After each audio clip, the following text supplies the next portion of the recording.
Hi everyone, welcome to another episode of Rita's Book Club. On this episode, I'm very excited to talk about Yellowface by Rebecca F. Kuang. This book has been on my books to read list for so long, and my best friend recommended it to me last year. I was very curious to read it after glimpsing the premises of the book, and I thought this would be very interesting and very hilarious too. Athena Leo is a literary darling, and June Award is literally nobody in the literary world after her first book flopped. When Athena dies in a freaky accident, June decides to steal her unpublished manuscript and publishes it as her own under the ambiguous name Juniper Song. But as more and more evidence threatens Joan's stolen success, she will discover exactly how far she will go to keep what she thinks she deserves. What happens next is entirely everyone else's fault and not her own. This book is genius, and I won't let anyone tell me otherwise. After reading the premises, I was already expecting this book to tackle a lot of deeper questions like diversity, racism, and cultural appropriation, and even cancel culture, and bring these subjects into the publishing world.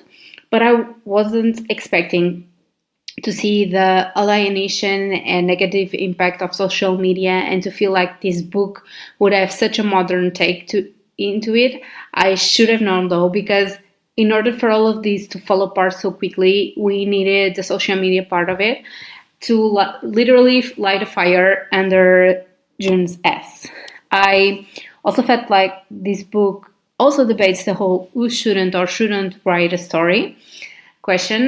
This has been a heated debate for so long in the literary world and in the movies industry, the music one. So it's a big subject, and I've seen a few authors and other people mentioning it. I think that the author took this complex subject and gave it so many layers while we are reading it through June's eyes, a white privileged woman, that after reading it, we will question everything we've ever thought and we sit in the discomfort of it all. I think that's the magic of having June as the book being written by June's point of view. But most importantly, we will realize that the publishing industry will always go for the most profitable thing, no matter who writes it or the drama behind it. And on that point, what we got was an amazing and deep insight into the publishing world.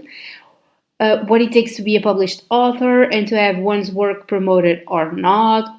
It was truly fascinating to read it about the whole process, even though I was feeling all the stress and anxiety the characters were feeling with it. Now, in terms of the characters and the story in itself, we get completely hooked after a few pages or chapters because we just want to keep reading how June is getting away with it. At least that's what I felt. I was constantly mesmerized by the way she was able to deceive everyone around her and even us as readers, because she victimizes herself a lot and believes wholeheartedly that she did nothing wrong, that sometimes we are even on her side and understand her actions. She is not just a simple villain, she's very complex. And then that feeling that you are watching a moving car go straight into an accident and you just can't look away. We are reading it and seeing this scandal unfold before our eyes, and we just want to criticize it and give our own opinion, much like the online debates that were happening in real time through the characters' eyes. June couldn't stay away and needed to see every single hot take and to find ways to justify herself or to cover her tracks. Even the whole impact of social media, hate, and cancel culture can have on the mental state of a person. It was very interesting to read it all, and I believe the author did an amazing work in making us feel exactly like June: the fear, the anxiety, determination, and disillusion.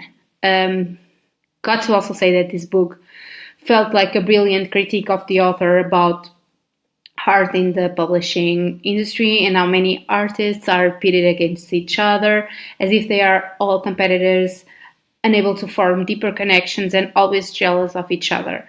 I bet it was very interesting to write this with an author's perspectives and even draw from their own experiences. Finally, and just as a side note, but I think it's a big one, the history portrayed in this book with the story of Chinese laborers in World War I was truly fascinating, and I learned a lot about it, either from Athena's more factual view and even June's romanticized eyes. I believe it's a very interesting topic of Asian culture that I didn't even know about it, truly, probably due to a lot of the arguments used by the Chinese and Asian authors and reviewers that were mentioned in the book. There is so much more to learn about each other's communities and history that it was an amazing experience to read it. As always, if you like this video, please like, comment, and subscribe to my channel. You can also follow me on Instagram at Rita's Book Club for more content. Thanks for watching and see you next week. Happy readings!